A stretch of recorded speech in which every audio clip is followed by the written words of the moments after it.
Y me dice, ¿qué opina que Alberto Fujimori está en el Sheraton de Santiago? ¿Qué? Dije, esto es un psicosocial y colgué. Prendo CNN, saludando al presidente en el balcón. Inmediatamente me comunico con él. ¿Qué ha hecho? Le digo. Ahorita con un fax lo van a detener. Y le pagan con un televisor. El televisor resulta que era robado. Y cuando estoy en mi carro me dicen, el mayor quiere hablar con usted. Llego. ¡Pum! Cierran la puerta de golpe y agarra, oye, eso madre, me menta la madre, ¿tú crees que acá esto es gratis?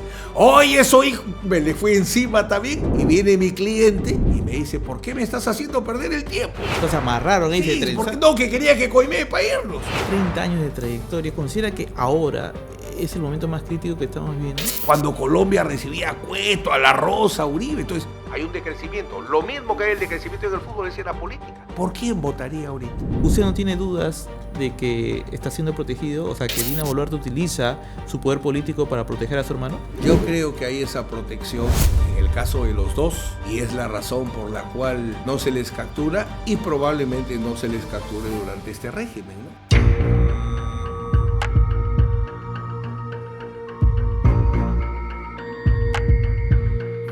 Hola, bienvenidos a este nuevo episodio de Agente Encubierto. Soy Rodrigo Cruz, aquí nuevamente en el podcast judicial de Latina Noticias. De hecho, uno de los pocos podcasts judiciales que existen en el YouTube peruano. Y hoy tenemos a un invitado especial, la verdad, un invitado que se ha hecho esperar, ¿eh? Era uno de los primeros nombres que barajamos cuando empezamos este proyecto. Así que primero, bueno, un agradecimiento a la productora de este programa, Catalina Quinto, que ha hecho posible que hoy esté acá con nosotros este invitado que ya los voy a presentar. Él es,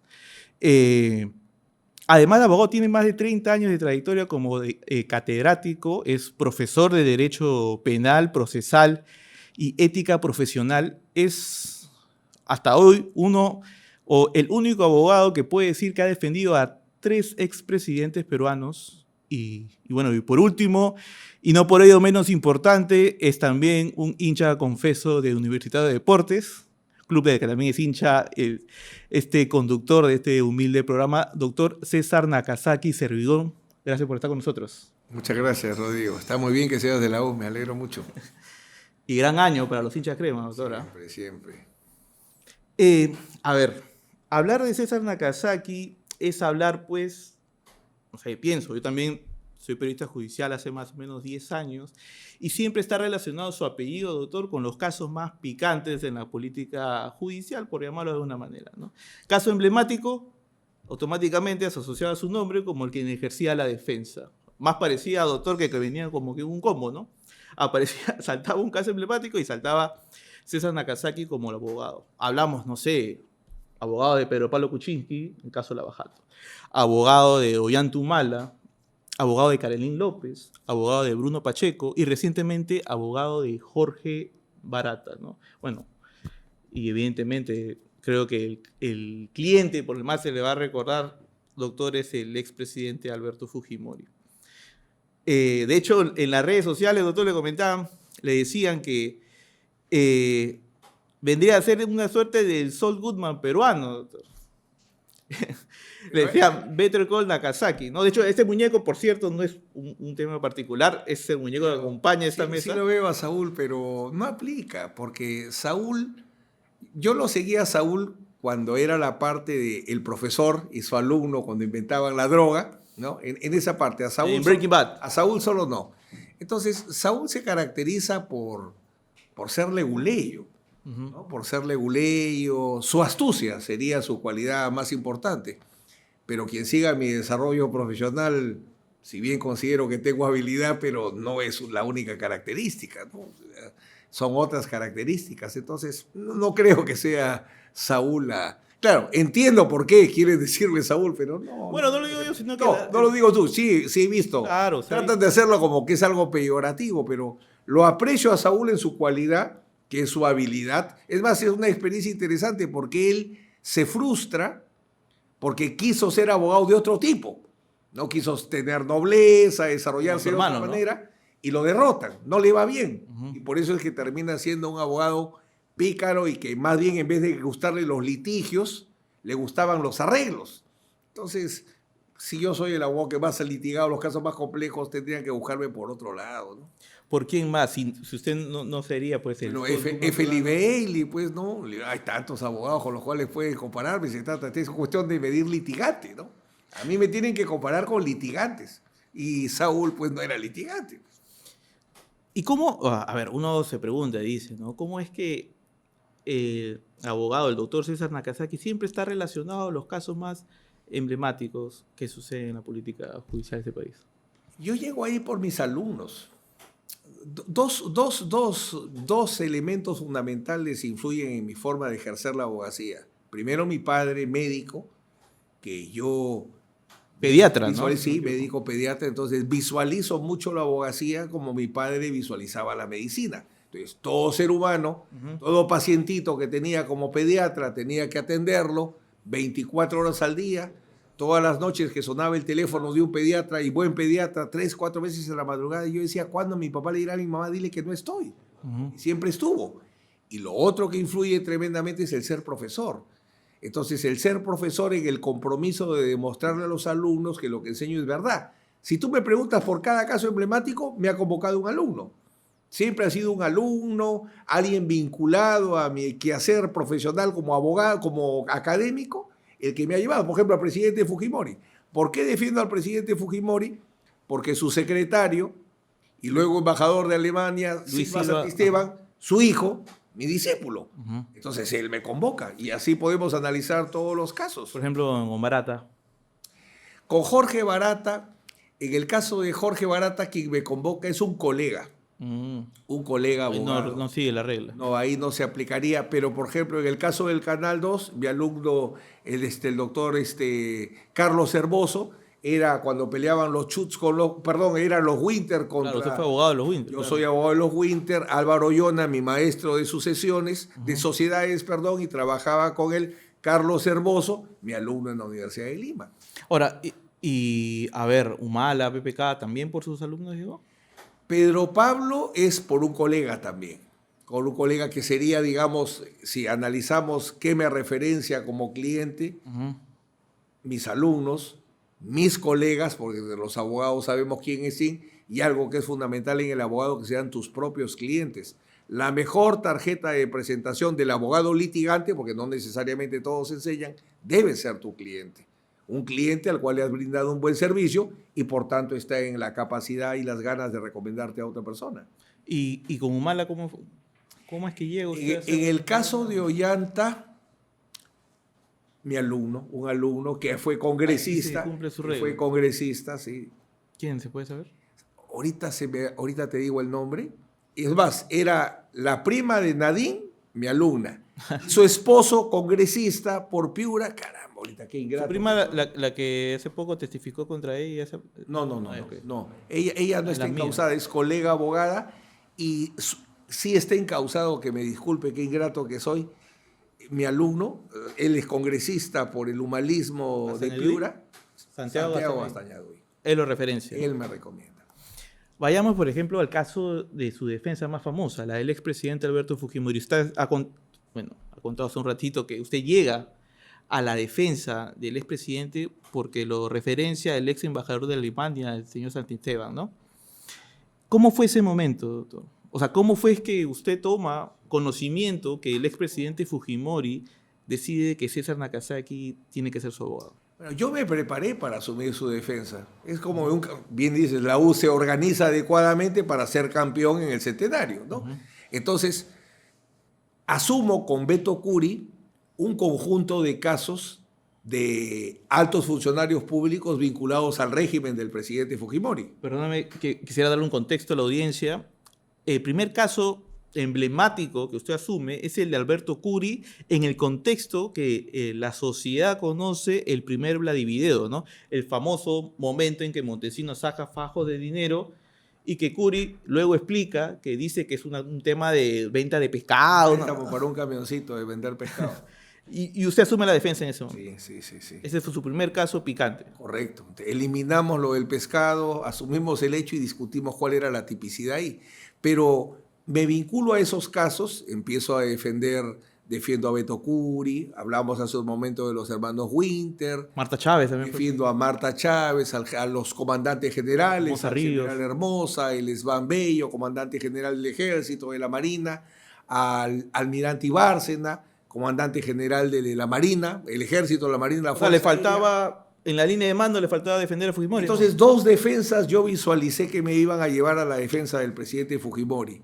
Primero, la de Carlos Boloña, el ministro de Economía, el más brillante ministro que tuvo el presidente Fujimori, lo defiendo, y la defensa de Marta Chávez. Dije, con estas dos defensas, yo voy a ser abogado del presidente Fujimori, tal cual como pensé al momento. O sea, yo lo tenía trazado. Yo quiero ser abogado del expresidente. Como te dice, por eso te explicaba un campeonato. Tú tienes a dónde tiendes. En esa época de mi vida, asumiendo esas defensas, visualizaba tener el gran honor de poder defender a un presidente, ¿no? Y era evidente el presidente Fujimori. Vayamos a ese momento. ¿Cómo es que le hacen ese ofrecimiento? El doctor Silva Santisteban yo lo conocía de la universidad. Él era profesor de ciencias políticas.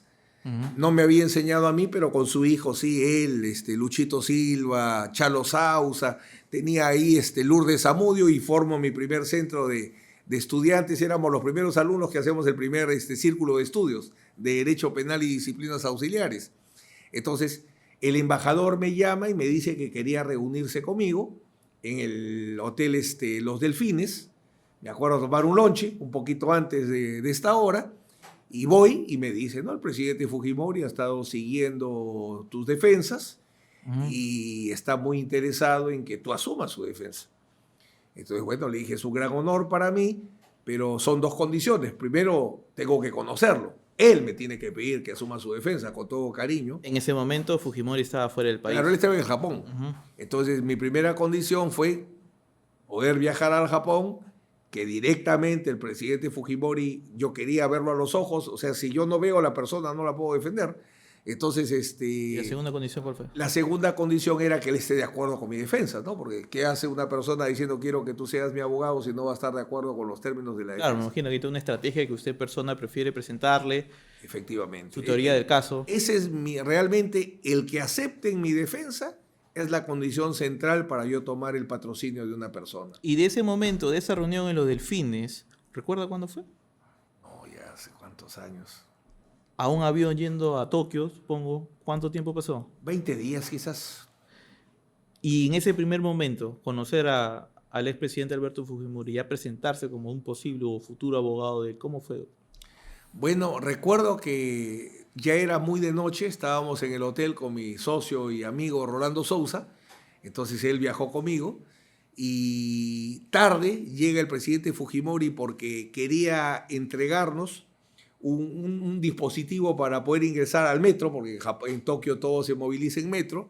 Nos dará una tarjetita electrónica y señalarnos cuál era la ruta. Para el otro día teníamos esta reunión. Él es súper planificador. O sea, Alberto Fujimori razonaba como matemático, vivía como matemático, y por tanto el orden, la planificación era algo marcado en su vida, ¿no?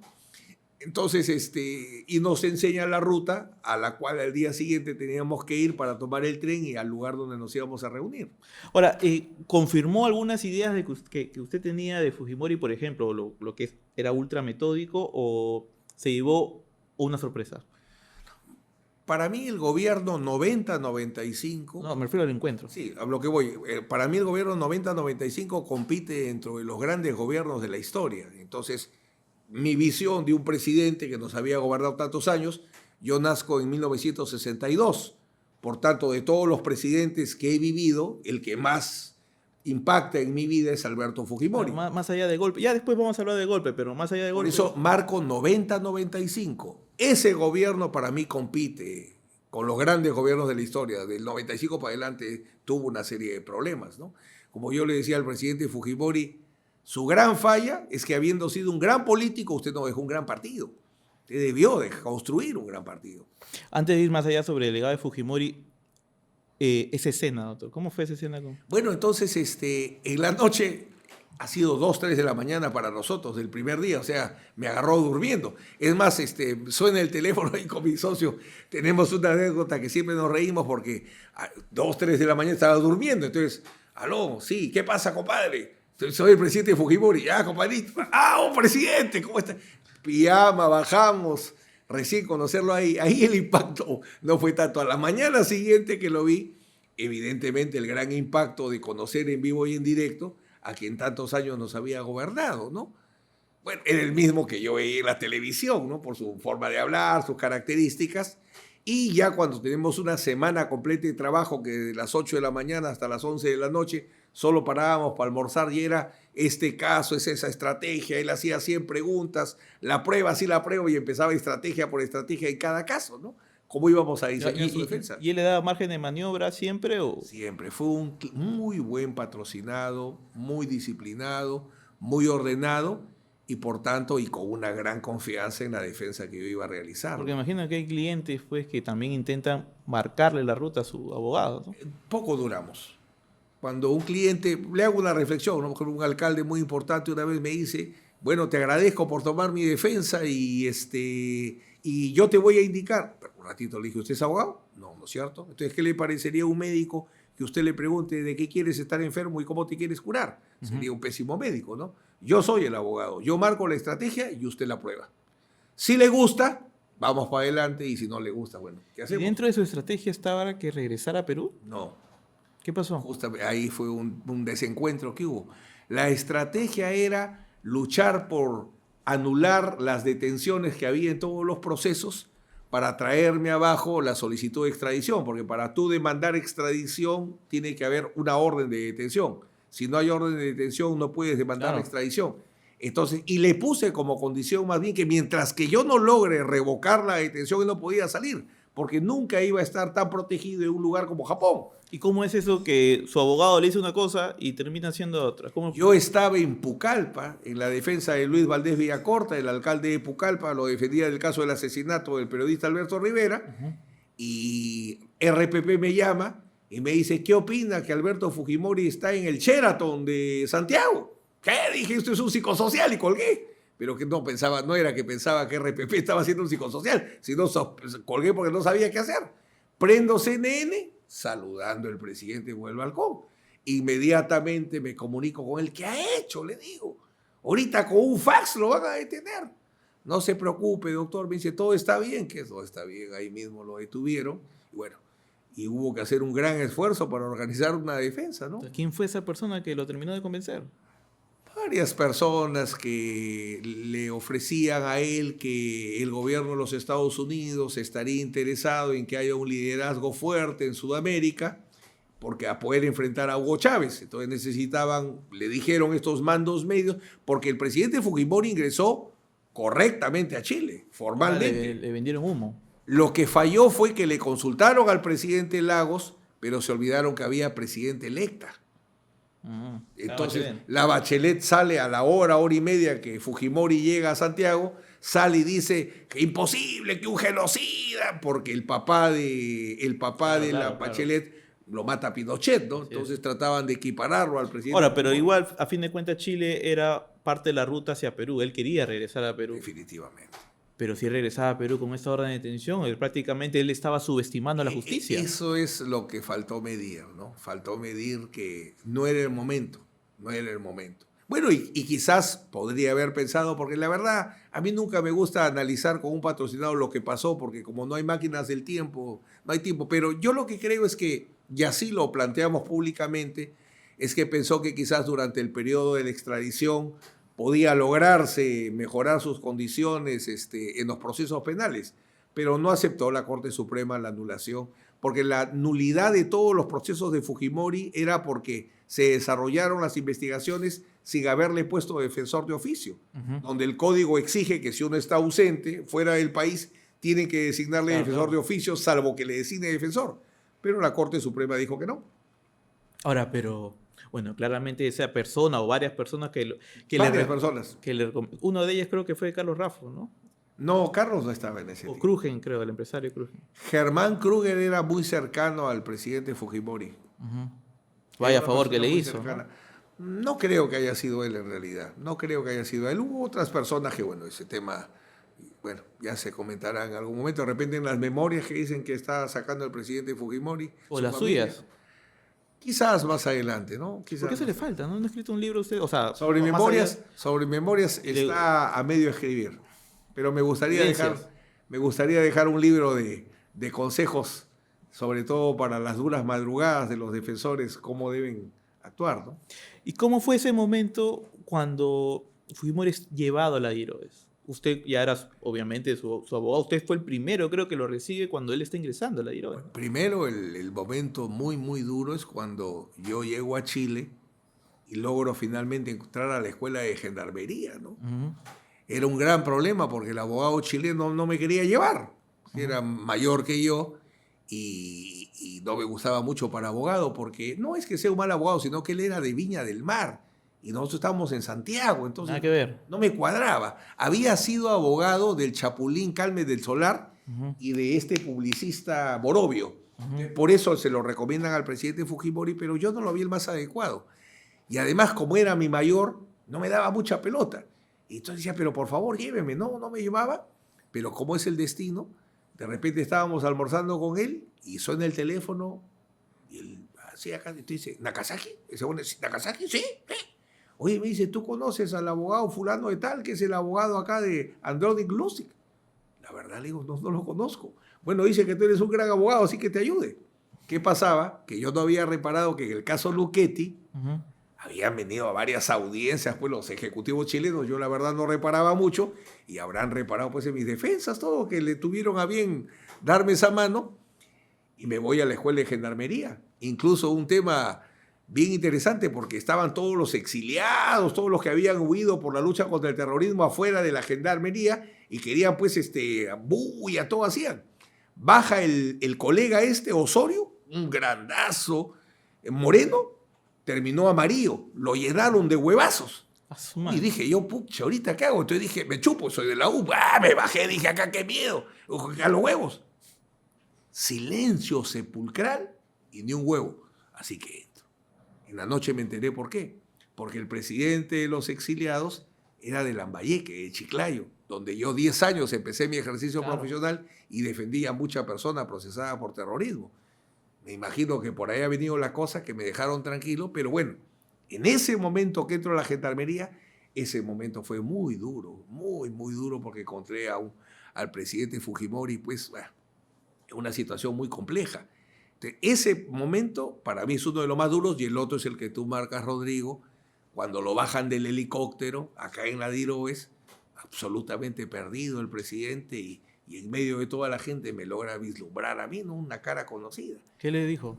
No, solamente ahí nos abrazamos, nomás ahí no había mucho que decir, sino rápidamente explicarle que lo iba a examinar un médico legista, pues ya, de frente. Y en la gendarmería no hubo tiempo para yo le dije que no venga. Eso no, simplemente me dijo, sáqueme, ayúdeme. Y dije, para eso estoy acá. Ahora, doctor, antes de la entrevista leí un artículo, un perfil que hace en 2017, si no me equivoco, lo hizo un colega, Fernando Vivas, de acá un saludo a Fernando, Fernando, que es bien curioso este artículo, ¿no? Habla acerca de si el diablo fuera inimputable, ¿no? Porque usted de hecho hay una ponencia ahí en YouTube donde habla usted de cómo defender a era un un culpable, ¿no? Pero esa frase, claro, la habrá recogido ahí Fernando, pero en realidad es de mi primera entrevista que di mi primera entrevista en televisión es con el Canal 4 y estaba en la mañana en el noticiero Sol y Federico. Pero mi primera revista que doy en diario Ajá. es con El Comercio. Estaba una jovencita, Pinilla, era una periodista reconocida del comercio que murió de una enfermedad y su esposo era mi alumno, Juan Carlos Belaunde. Entonces él me pide que él entrevista y a ella le explico, pues que así el diablo, si Satanás. No, ahí lo cito, ¿ah? Si Satanás fuera procesado, le surgen dos derechos, al debido proceso y a tener un abogado. Y agrego que tras haber sido el ángel de Luzbel y caer al infierno, debe haber sufrido un estrés Postraumático. postraumático. Claro, claro. Pero, a ver, doctor, definitivamente pues, existe pues, el derecho de defensa, el derecho del debido proceso, evidentemente, el libre patrocinio. Pero usted tiene un límite a la hora de tampoco es que va a defender, Es ¿no? que yo te diría hay que verlo al revés, hay un deber. Si tú ves el código de ética de los abogados Ujú. y entras a todos los temas de la deontología forense, y esa lo explico en la conferencia de ¿Cuál es el fundamento? ¿Por qué defender a un culpable? Los abogados tienen el deber de garantizarle a todo ser humano el derecho a la defensa, sobre todo en los casos más complejos, igualito que en la medicina. Ya, sí, Mientras más grave el paciente, el médico tiene que ser mejor. O sea, ¿a quién le tienes que garantizar más el derecho a la salud? ¿A alguien que tiene un infarto cerebral o a alguien que tiene una diarrea? Entonces tienes que preocuparte que el que tiene un infarto cerebral. Entonces es al revés de lo que piensa la gente. La gente piensa, no, como este es un culpable, es un apestado y por tanto tendría que ser un abandonado. Pero así no se razona. Bueno, claro, existe en el la ámbito de presunción los derechos humanos, ¿no? Existe la presunción No, de y así sea un inocencia. apestado. Existe también, pues claro, en el proceso se tiene que quebrar precisamente la presunción de inocencia, ¿no? Con las pruebas suficientes. Pero en los casos atroces, doctor, Pero estableces violaciones, por ejemplo, a menores de edad. estableces la justa pena. Por ejemplo, si es un pedófilo, ¿Ya? la pedofilia, o muchas veces puede ser víctima de violación. O sea, la defensa no es sácalo libre. La defensa se establece de repente no es cadena perpetua y son 20 años de cárcel. O sea, si viene un cliente y le dice, doctor, mire, ¿sabe qué? Yo he cometido estos delitos, entre ellos, supongamos, un pedófilo. Quiero que usted me saque de la cárcel. Alguna vez he defendido, en mi carrera profesional no mucho, pero alguna vez he defendido a personas de delitos por procesados por delitos sexuales. Por ejemplo, te planteo una cosa. Había un caso de recuerdo, un muchacho que era muy humilde, me parece que era de Chota, y la única testigo era una joven que habría sido la víctima de una violación sexual, pero tenía retardo mental. Entonces, y era la única prueba. Entonces, ¿cómo medíamos su capacidad de ser testigo con el retardo mental que sufría? Voy a ver quién había diagnosticado que sí estaba en condiciones de testificar y era un médico legista que su especialidad era ser urólogo.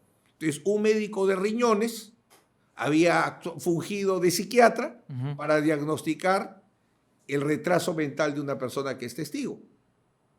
¿Esa defensa es inmoral? ¿Esa defensa es ilegal? No, es una defensa que se tiene que plantear. Entonces, el tema es no a quién defiendes, sino cómo lo defiendes. Los medios de defensa son los que motivan el juzgamiento y crítica al abogado. Claro, por ejemplo, si uno saca a su cliente del apuro, pagando coimas, digamos. Eso no. No, pues eso está prohibido, está vedado más bien. Claro. Porque el abogado solamente puede utilizar el derecho y la ética. O fabricando pruebas, qué sé yo. Pero Deja de ser derecho. Yo le hablaba de los casos pues atroces. Claro, por ejemplo, un pedófilo, un violador en masa. O sea, ¿veremos a una Kazaki, por ejemplo, defender ese tipo de casos? Siempre todo. Te pongo otro ejemplo, a ver si satisface tu inquietud. En el caso Pucayacu, se ejecutan a 15 personas o 12 personas. ¿Quién estaba procesado? El cocinero de la base contrasubversiva, o el ranchero, como le decían. Estaba confeso, pero cuando me pongo a revisar su historial del expediente de la justicia militar, había un radiograma que a los 2 días de los hechos había sido trasladado al Hospital Militar Central. Sigo investigando, una persona que se le diagnostica psicosis circular, hoy trastorno bipolar. Bien tratado, un ser maravilloso. Sin tratamiento, era un trastorno bipolar en fase maníaca con síntomas psicóticos. Entonces es un inimputable. Entonces, los hechos no los discuto. Lo que discuto es si tiene capacidad para ser culpable. Primer requisito, que tenga salud mental. Entonces, lo que planteé es que a él no se le debía aplicar una pena, sino una medida de seguridad, que es un tratamiento médico que le dan durante 15 años. Que eso fue lo que determinó la sala. Me dio la razón, dijo inimputable, pena no, medida de seguridad, tratamiento, internándolo en el hospital cuando corresponda y tratamiento ambulatorio cuando corresponda durante 15 años. ¿Usted ha rechazado varias defensas? Sí, he rechazado defensas, pero por no ponerme de acuerdo en los términos de la defensa, por ejemplo, un cliente, viene una persona y me dice, quiero denunciar por estafa. Ya, pero esto no es una estafa, es un incumplimiento de contrato. Esto no es un tema penal, es un tema civil. No, pero mi compadre es el jefe de la comisaría, él lo va a canear. Vos ratero, le digo, pues ¿para qué vas a buscar abogado? De hecho, hay una anécdota que usted cuenta en una de las entrevistas que encontré en YouTube, que en uno de los primeros casos que usted asume ya como abogado aquí en Lima, es el amigo de uno de sus, el hermano de uno de sus amigos, que si no me equivoco, él tenía un problema, que tenía una empresa de mudanzas. Ya, sí. Tenía una empresa de mudanzas y le pagan con un televisor. Es correcto. El televisor resulta que era robado. Cuéntenos, por favor, a la audiencia cómo fue. Sí, no. Era una empresa de transportes. Entonces me dice, yo he brindado un servicio de mudanza a un funcionario de correos. Es más, he ido a sacar todo el embalado, todos los homenajes embalados de correos de la oficina. Ujú. Ya le digo. Y me han pagado con un televisor plasma inmenso que resulta que es robado. Entonces le digo, mira, delito de receptación, que sería, vamos a establecer que no, porque tú has actuado sin dolo. Pero que te quedes con el televisor no vas a poder porque el origen es delictivo, o sea, vas a tener que entregar el televisor. Ujú. Vamos a la policía, era en ese tiempo la PIP, yo llego con todo el prejuicio, entonces, pero todo me recibe muy bien, muy tranquilos. Ujú. Dije, seguramente pues, estará todo bien. Doy mi diligencia, da la declaración mi patrocinado, y cuando estoy en mi carro me dicen, el mayor quiere hablar con usted. Uy, dije en mi inocencia, dije, no me despedí. Llego, ¡pum! Cierran la puerta de golpe y agarra, oye, eso madre, me menta la madre, ¿tú crees que acá esto es gratis? Oye, eso hijo, me le fui encima también. Y viene mi cliente y me dice, ¿por qué me estás haciendo perder el tiempo? O sea, se amarraron ahí, se Sí, porque trenzaron. no, que quería que coimee para irnos. Los mandé a los dos bien lejos, me fui con mucha cólera y me puse a llorar en mi despacho, pues mi impotencia, dije, caramba, tan alumno laureado, con premios, que termine así. Entonces, pero mi madre, mi abuela, dejó un Cristo grandazo de hueso. Le digo, ¿qué hago? Pues a los 5 días se me aparece el jefe de terrorismo de la policía. Me dice, doctor, un habeas corpus, y arranco, empiezo, todas mis defensas de policías. El coimeador. El mayor. El mayor. Con quien No digo su apellido, desgraciado.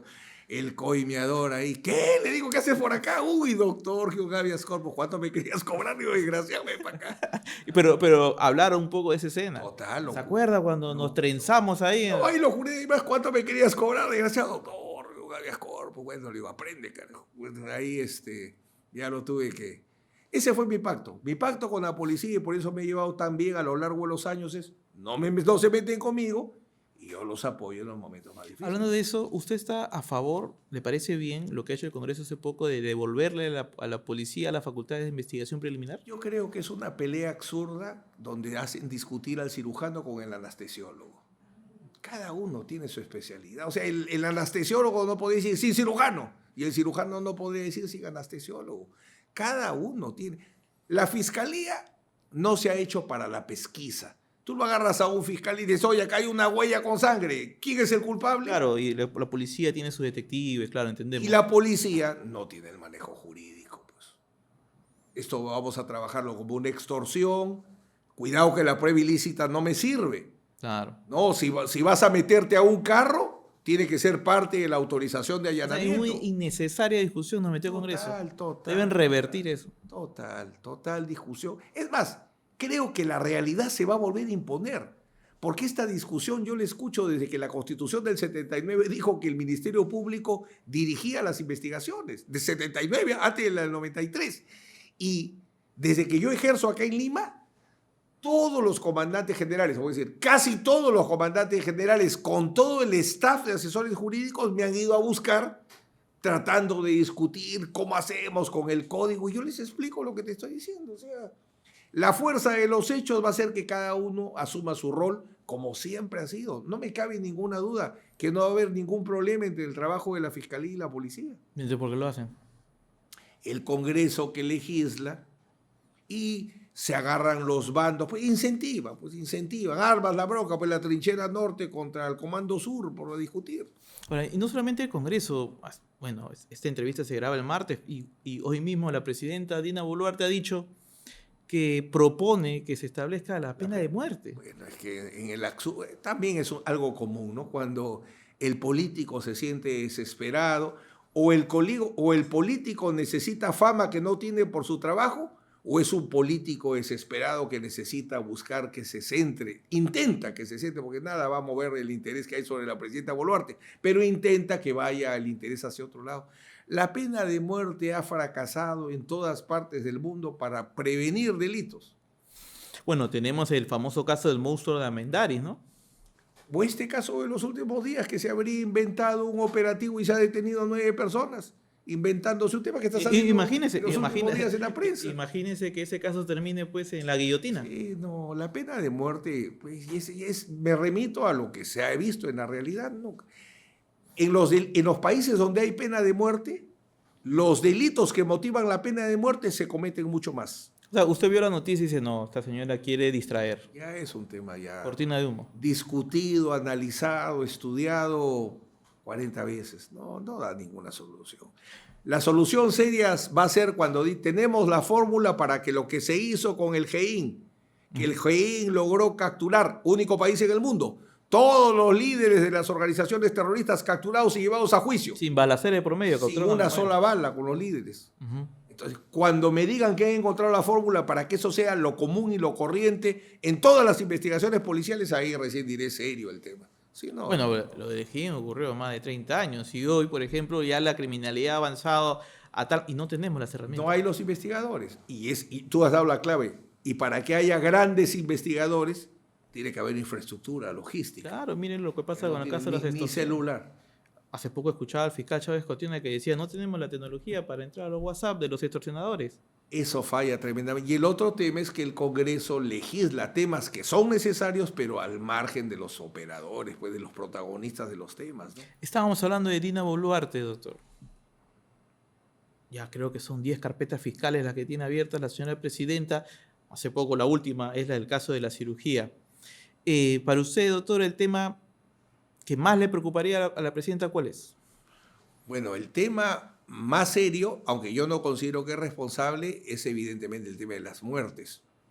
Tan serio es jurídica, política y realistamente que la presidenta hace unos días no fue a conmemorar la batalla de Ayacucho, precisamente porque al sur no puede ir. Entonces, ese es un tema muy complejo que no lo ha sabido solucionar ni políticamente ni jurídicamente. Ese es el caso más complejo que enfrenta y en el punto de vista jurídico lo que se tendrá que evaluar es si el presidente de la República dentro de su ámbito de competencia funcional está participar en cómo deben realizarse los operativos policiales o militares. Aunque el tema, la teoría de la fiscalía es que como presidente ellos pudo decir, oye, ya, paren. Pero eso no es correcto. Eso no es correcto. Ya he analizado la denuncia de la Fiscalía. Eso no es correcto porque ni siquiera el ministro de Defensa, si es militar, o el Interior, si es policía, intervienen en las operaciones militares o policiales. Es la cadena de comando que aparece establecida en el plan de operaciones y en ninguno vas a encontrar ministro o presidenta. Pero el presidente tranquilamente le pudo decir al jefe de comando conjunto, ya miren, me he enterado de esta información, detengan las... Sí, pero para que el presidente sea responsable tiene que haber, si es que quieren replicar el modelo que aplicaron con el presidente Fujimori, sin pruebas, por cierto, es sostener que ella ordenó. Cuando lleguen al aeropuerto, ustedes metan bala o continúen en la noche, eso es bien difícil. O al ver que estaban disparando, decir, detengan esa manera. Omisión impropia, que sería un homicidio, yo sí el garante, pero nuevamente, ¿quién debe ser el garante de las personas durante las operaciones militares o policiales? Yo creo que es discutible que sea el presidente. Por eso lo señalo como el caso más complejo, por eso a la pregunta es el caso más complejo, pero discutible si ella debe ser o no responsable penalmente. El otro caso sumamente complejo que tiene, pero que creo que no se va a desarrollar mucho, es que ella logró lo que no logró el presidente Castillo. El presidente Castillo salió abiertamente a enfrentarse al Ministerio Público y al equipo de policías cuando todos los casos arratea, pero los remeció, pero no logró moverlos. La desactivación de... Este régimen los han desactivado completamente. Primero el equipo de policías, de ahí el EFICOP prácticamente lo han disminuido a su mínima expresión. Entonces... Ahí creo que ella está investigada por obstrucción a la justicia. Pero vamos a ver si avanza ese caso. Yo tengo mis dudas si ese caso avanza, que para mí sería el más complejo realmente. Y el tercero, el de los Rolex, pero en tanto y en cuanto se pueda vincular con actos... Una preventa. Claro, con los actos del gobernador regional de Ayacucho como contraprestación. Ahora, y en el tema de la cirugía, para usted, ¿cuál es el meollo del asunto? Desde un punto de vista penal, me parece que no tiene ningún futuro porque... ¿Qué sucede? El abandono de cargo supone el ejemplo del médico en el servicio de emergencia que se va a ver Real Madrid, Atalanta y deja el servicio de emergencia y abandona a los pacientes. Perdón.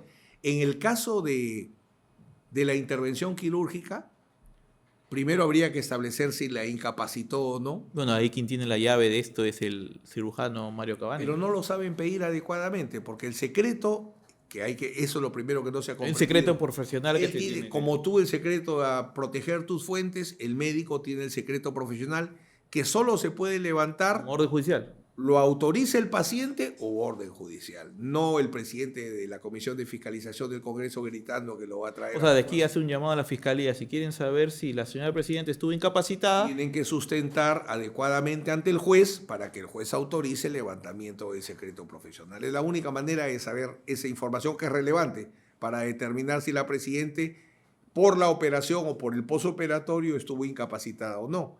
Lo cual aunque han salido resoluciones firmadas, ¿no? que entra en duda, justamente entra en duda porque hay bastantes actos presidenciales en ese tiempo, ¿no? Entonces, todos tendrían que ser... No solamente es ese Consejo de Ministros que habla Berto Tarola. Claro. Hay decretos de urgencia, decretos supremos, hay bastantes actos presidenciales, por lo menos unas 2 o 3 decenas de actos presidenciales que tendrían que ser falsos. Y en el supuesto de que Cavani diga, el cirujano Cavani diga, sí, efectivamente la señora estuvo pues dopada durante, no sé, 2 días. Ahí cambiaría la cosa, porque si estuvo en estado de inconsciencia más de una hora, horas, entonces ahí sí se va estableciendo un tema problemático, porque si yo voy a someterme a un tratamiento médico donde voy a estar inconsciente 6 horas, 8 horas, en un régimen donde no tengo vicepresidentes, ese es lo particular del gobierno de Dina Boluarte, entonces su contacto con el presidente del Congreso tendría que ser mucho mayor, ¿no? Creo que lo que va a dejar como lección este caso es que hay que pulir más la comunicación que debe existir, presidente, vicepresidentes, incluso el premier y el presidente del Congreso en supuestos que pueden incapacitar a la presidenta. Eso no está bien trabajado ni en la Constitución, ni menos en las leyes. Y el caso de su hermano, el famoso caso de los Huayquis en la sombra. Ese es otro caso complejo que lo vinculo a las necesidades de desactivar al EFICOP y al equipo de policías. Porque en la teoría, o sea, uno ve el organigrama del caso de los Huayquis, aparece una sombrita en la parte de arriba que evidentemente se trata de la presidenta Dina Boluarte. ¿Por qué? Porque si en la teoría de la fiscalía se nombraron prefectos y subprefectos con la finalidad de formar un partido político para apoyar a la presidenta Dina Boluarte, esto no se podían hacer sin la firma de ella. El problema es la reacción de ella o la reacción del poder frente a las investigaciones que se hacen, porque el tema concretamente de Nicanor Boluarte, los prefectos, todo es un tema que tiene su connotación, pero el hecho relevante para mí de mayor gravedad... ¿Cómo protejo a mi hermano? Ese es el tema. ¿Hasta dónde voy? Porque elimino al equipo de policías. Empiezo a hacer una serie de acciones que el EFICOP lo van reduciendo, y el EFICOP ahora, que era la única experiencia que teníamos en la historia de la justicia penal peruana, del Ministerio Público y del Poder Judicial, la justicia enfrentado al poder en ejercicio, porque todos los casos anteriores que venimos conversando son de exgobernantes. Bueno, usted ha sido abogado de 3 expresidentes, ¿quién mejor? Pero procesados como exgobernantes. Claro. Pero enfrentar, tú decías, sido abogado efectivamente de Carolín López y de Bruno Pacheco, entonces conocí que era enfrentar al poder en ejercicio, y era muy fuerte, muy duro. Por eso es que me da mucha pena que, por ejemplo, una gran protagonista de esa primera batalla, como la fiscal de la Nación, Patricia Benavides, termine luego, pues, de la manera que todos conocemos, ¿no? Entonces, porque hubo un primer momento que el Ministerio Público y el Poder Judicial, como consecuencia, se tuvo que fajar contra el poder en ejercicio. El presidente Castillo salía y decía, te voy a sacar el alma, hacía una serie de cosas, pero bueno, esa experiencia grande se ha venido. Dina Boluarte ha llegado más lejos, pero no ha habido la misma reacción política de condena, ¿no? Bueno, ahí entra pues el tema de la alianza con el Congreso, evidentemente, que la sostiene, ¿no? ¿Por qué sigue siendo presidenta Dina Boluarte? 2 razones. Una, por el tema del Congreso, y 2, porque la calle no ha aprendido lo suficiente, ¿no? Sigamos hablando de Dina Boluarte porque mencionábamos a su hermano Nicanor, actualmente prófugo de la justicia, igual que Vladimir Cerrón. ¿Usted no tiene dudas de que está siendo protegido? O sea, que Dina Boluarte utiliza su poder político para proteger a su hermano. Yo creo que hay esa protección. en el caso de los dos, y es la razón por la cual no se les captura y probablemente no se les capture durante este régimen, ¿no? Ujú. ¿Por qué consideras eso? Porque ha pasado, en el caso de Vladimir Cerrón, ya buena cantidad de tiempo, Más de un año. y la policía, cuando realmente ha querido capturar, lo ha hecho. O sea, la policía tiene una gran capacidad, ¿no?, Bueno, veníamos hablando del caso Gein, por para ejemplo. determinar. Entonces, esa gran capacidad, que yo sepa, no se ha perdido, sino que no puede ser utilizada. Por ejemplo, más allá de estar en desacuerdo, ¿no?, con el allanamiento a la casa de la presidenta, pero lo que había que evaluar es la importancia que los policías se atrevan a enfrentar, sobre pretexto de un caso penal, Ujú. a una presidenta en ejercicio. O sea, ese tipo de personas es muy rara en el Perú, porque en el Perú decir enfrenta, hay una, Ricardo Palma cuenta, Ujú. tanto, los golpes de Estado eran todos los días. Un día está la Corte Suprema reunida y dice, nos vamos a enfrentar al dictador. Ya, perfecto, y ponen a discutir, vamos a decirle que deponga las armas, todo muy bien. Y dicen que un juez supremo viejito que no había hablado todo el tiempo dijo, ¿y quién nos paga a fin de mes? Cesó la gesta democrática. Entonces, no había costumbre. ¿Quién se iba a atrever, un mayor, un comandante? Oye, no enfrentaban a nadie. En el Perú, el poder siempre sometió a la justicia, o casi siempre, para no ser injusto. Y este esfuerzo era la primera vez que la justicia estaba acostumbrándose a enfrentar al poder en ejercicio. Régimen de Castillo, régimen de Boluarte. Pero ya con esto, un nuevo fenómeno como el que significó el EFICOP, yo quizás ya no lo vea, ¿no? Ya quizás no lo vea. Y de hecho usted también en una entrevista que le escuché mencionaba de que los presidentes ahora se están volviendo caceritos de las investigaciones. Bueno, eso, la reflexión era por el tema de que está bien que se investigue preliminar, justo por el tema de la Las 10 intervención carpetas quirúrgica. fiscales de... Claro, Dina ¿no? O sea, 10 carpetas la fiscales, fiscalía doctor. tiene que ¿A qué analizar, punto hemos llegado? la fiscalía tiene que analizar dónde realmente se justifica que hay investigaciones. Pero es que tampoco preliminares. va a esperar pues de que un presidente cometa un delito y se quede de brazos cruzados. No, si hay un delito ya ni hablar. Pero, por ejemplo, este caso que estamos conversando de la intervención quirúrgica de la Ya. presidenta, yo considero que no hay un delito de abandono del cargo ahí, ¿no? O sea, Pero el Ministerio Público tiene que abrir una investigación, por lo menos... Bueno, hablamos de una investigación a nivel preliminar siempre en los presidentes, porque existe un cuello de botella que el presidente no puede ser investigado dentro de un proceso penal, precisamente si no tiene la autorización del Congreso. la investigación preliminar sí, incluso hasta el antejuicio. Lo que no se le puede es levantar la inmunidad, pero ojo, ahí hay toda una discusión, siempre y cuando sean delitos de función. Ujú.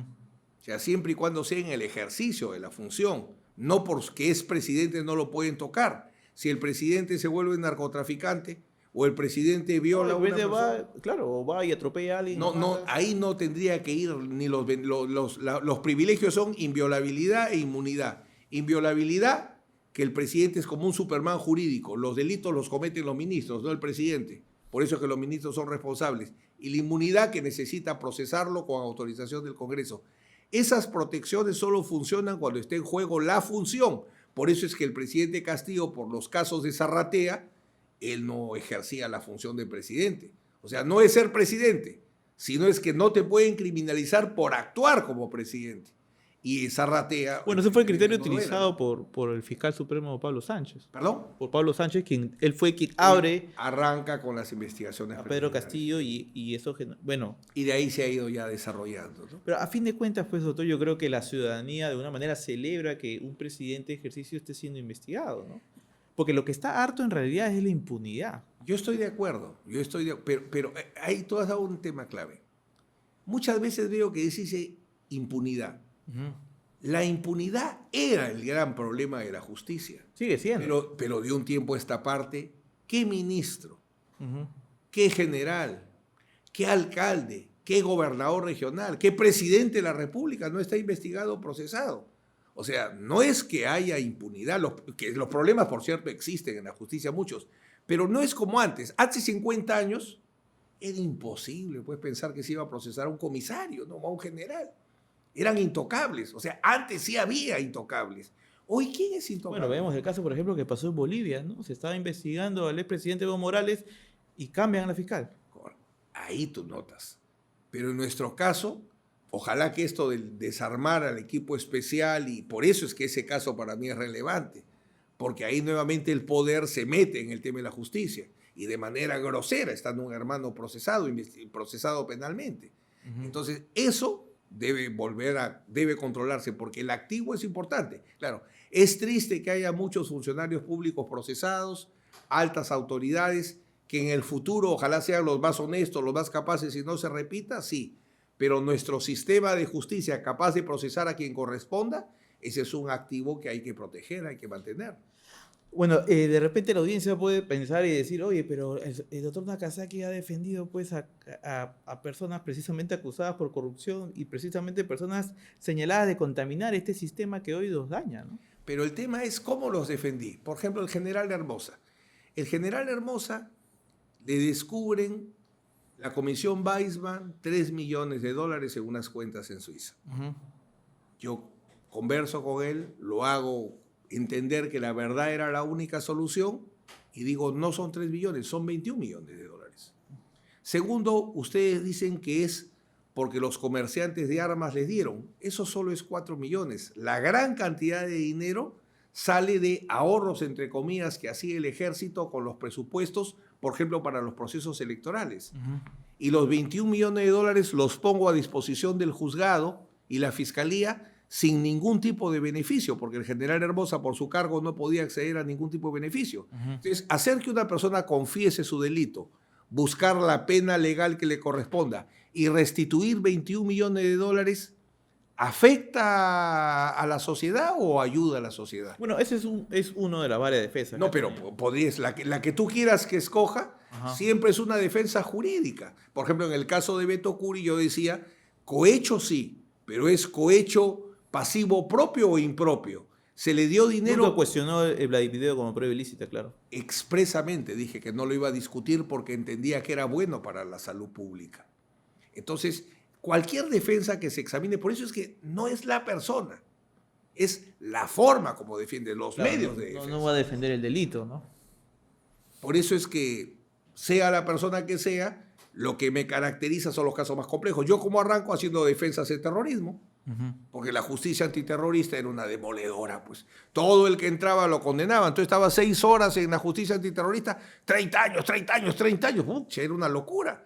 Te citaban 12 de la noche, tu juicio comenzaba a 3 de la tarde el otro día. Pero tanto que ha visto en estos más de 30 años de trayectoria, ¿considera que ahora es el momento más crítico que estamos viviendo a nivel político-judicial? Institucionalmente sí, porque no veo un norte inmediato. ¿Peor que en la época de Montesinos? Lo que pasa es que finalmente hubo, bueno, como decía José Ingenieros, en las fuerzas morales, hubo fuerzas sociales o fuerzas morales que finalmente lograron dar una solución. El presidente Fujimori renuncia finalmente frente a los Vladivideos. Había medios de comunicación que permitieron conocer el video Curi Montesinos, o sea que la institucionalidad funcionaba pese a cualquier circunstancia. Porque había una oposición también en el Congreso. Y había elementos. Desde el Congreso... Había partidos que funcionaban. Hay una calle que salía. Había partidos que funcionaban, la calle protestaba, pero de todos esos componentes, ahora, por ejemplo, los partidos, un gran error para mí fue del equipo de los casos Lavallato, no diferenciar, como lo propuse tantas veces, aportes de campaña de sobornos. Bueno, ese es un gran debate que se viene ahora con el juicio a Keiko Fujimori y de Ollanta, A más de un fiscal de la Nación le sugerí, quédate con los cohechos y deja los aportes de campaña, porque terminas afectando al sistema político por un hecho que no es claro si es delito o no. Entonces, ¿usted considera, doctor, que ahorita lo más grave es que no exista un contrapeso para el Ejecutivo del Congreso? Que parece que camina porque la gente está cansada. El sistema político, ¿qué pasa? Hay dos cosas. Como hay un gran desinterés, es como que a nadie le guste el fútbol y reclamen por qué no nos clasificamos al Mundial. Pues. ¿Cómo reclaman que no nos clasificamos al Mundial y que estamos últimos si los equipos no están bien? ¿Cuántos equipos tienen menores? Ay, pues. ¿Cuántos equipos compiten internacionalmente con el River, con el Boca? Mira, los ecuatorianos nos han superado. Y cuando yo arranqué a ver el fútbol, pues solo tenían un jugador que era Polo Carrera. Ecuador le dábamos, pero Colombia, Dios mío, nos ha superado. Cuando Colombia recibía a Cueto, a La Rosa, a Uribe. Entonces, hay un decrecimiento. Lo mismo que hay el decrecimiento en el fútbol es en la política. ¿Por quién votaría ahorita? ¿Quién? ¿Dónde está el norte? ¿Dónde está ese grupo? ¿Dónde está ese ser humano iluminado que yo digo, 2026, ese ser inteligente nos va a sacar de los problemas? Más un grupo humano, por cierto, que lo acompañe. No hay, porque lo tendrían que dar los políticos. Los partidos políticos bien constituidos se crean para construir planes de gobierno y equipos de personas. Pero si no hay partidos políticos, ¿dónde se crean las personas que en el 2026 van a encargarse de la cosa pública? No sale todo de la sociedad civil. Estamos cavando el hoyo cada vez más profundo. Hay problemas. Los colegios profesionales, ¿dónde busco? En los colegios profesionales, en las universidades, ¿a dónde voy? ¿Cuál es el problema de estas últimas protestas sociales? Que no tienen representantes. Entonces, ¿con quién me entiendo? Para solucionar, señor, que el agua, que el río, ¿con quién me entiendo? ¿Quién es el líder representativo para pactar con él socialmente? Bueno, estas últimas protestas fueron precisamente por el tema de la inseguridad ciudadana y hicieron unos reclamos puntuales en el Congreso. Sí, pero nos quedamos en qué se trató todo. De que si se mantiene la ley de crimen organizado o no se mantiene la ley de crimen organizado, ahí se acaba todo. No es un problema de una ley. Ya tienes la ley que tú quieras. O sea, la molestia, la crítica no se traduce en un análisis. Es que el hígado es un órgano importante, pero no es el único. Pues. O sea, tiene que ser hígado, corazón y cerebro. No solo ¿Veremos una salida, doctor? En el corto plazo la veo preocupante. Por eso cuando tú me preguntabas, Rodrigo, este momento, a diferencia de otros, yo decía, bueno, algún día Bedoya será presidente, pues entonces confío en que Bedoya sea presidente, ¿no? Confío en tal grupo, bueno, el que te guste. El mismo Barrenechea. Acción Popular perdió quizás la más grande oportunidad, el único partido tradicional que se le perdona. Va a Barrenechea, jala más de 1 millón, 2, 3 millones de votos, van al Congreso, entonces dije, Acción Popular se levanta. Los niños. No, tremendo. Los niños. Y el PPC, el APRA, no sé si volverán a ser partidos realmente, ¿no? Hay que ver. Estamos fregados, doctor.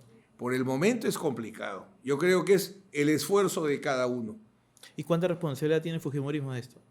Bueno, tiene la responsabilidad de ser la fuerza política más importante. Si hay una gran... La U y la Alianza tienen que hacerse cargo de la crisis del fútbol peruano, bueno, porque son los mejores equipos. ¿Y por qué no lo hacen? Es una buena pregunta, pues. No ha intentado comunicarse con sus amigos. Bueno, Rolando Sousa, fujimorista. Sí, pero yo no soy político. Yo no soy político. Yo me dedico a los quehaceres de justicia, ¿no? Ese es mi tema, los tribunales. Pero él, bueno, ahí está trabajando con Hernando Soto, está tratando de construir una propuesta. Ojalá lo hagan, ¿no? Hablemos un poco de Lavajato, doctor, abogado de Jorge Barata.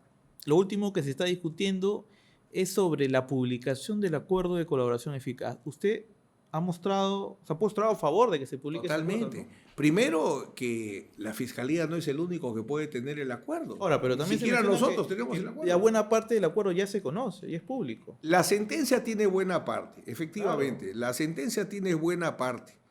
Es más, yo no creo que... Y estoy viendo el total del acuerdo, porque ya logré que el acuerdo, la Fiscalía se lo entregue al juez para discutir si... O sea, ¿usted ya ha visto el acuerdo? Ya lo he visto tangencialmente, no lo he estudiado todavía, pero sí lo he visto. Son 1.100 páginas.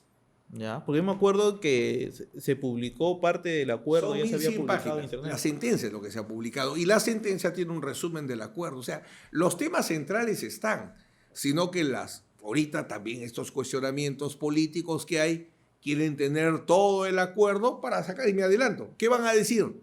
¿Por qué solo 4 casos? Y no más, que ya se sabe. ¿O por qué no van a querer reafirmar lo que ya todos saben?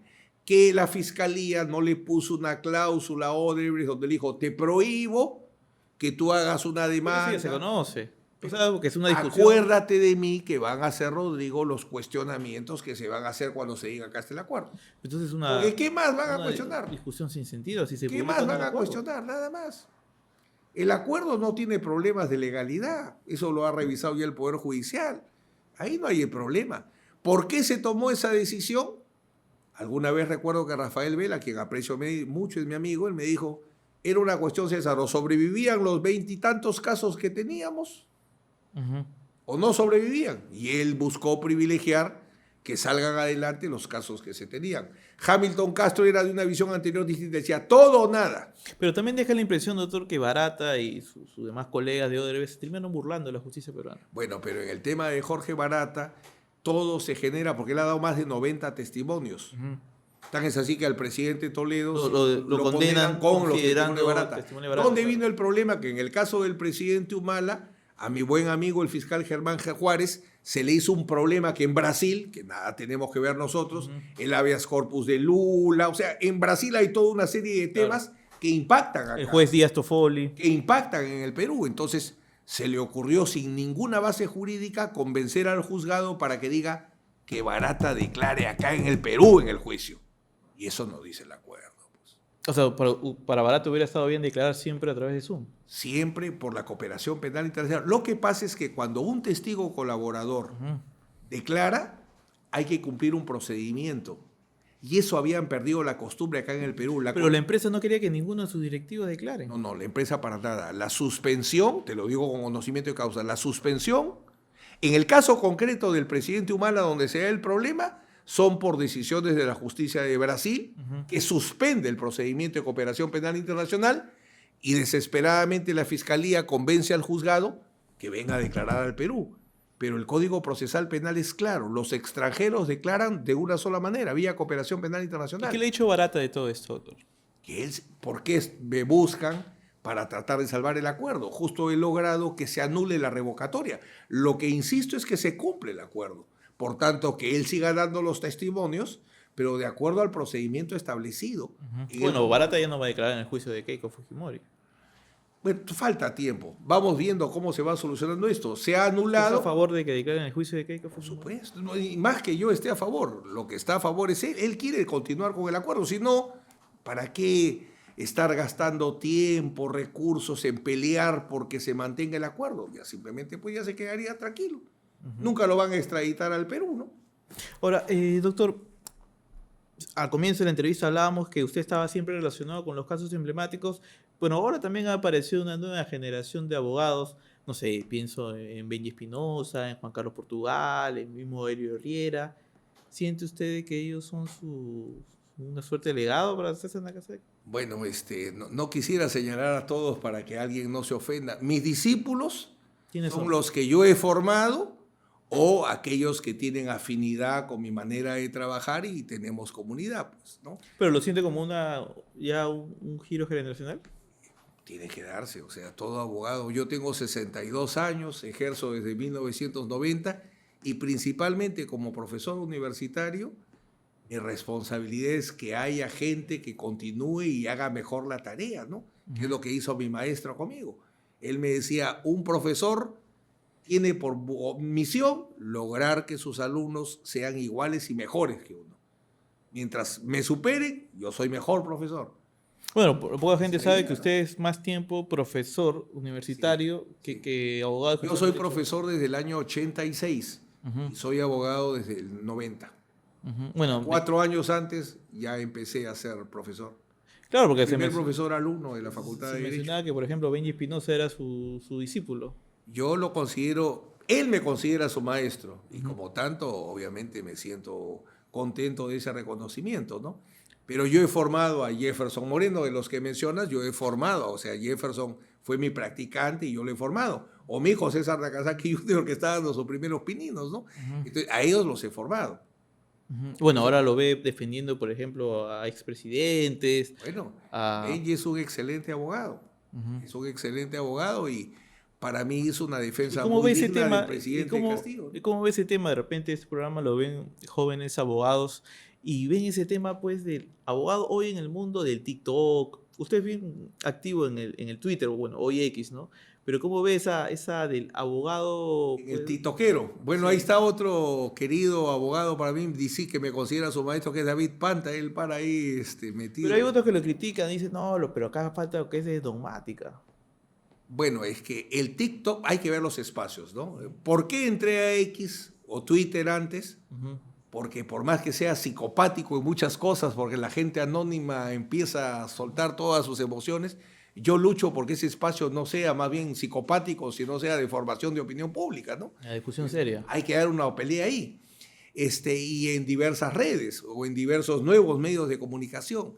Pero el TikTok hasta ahora no lo llego a Entender. captar. Es muy chiquito, pues un poco de En espacio. YouTube. Bueno, ustedes publicaban antes sus YouTube, videos sí, en sí, sí, sí. YouTube sí hay intervención ahí.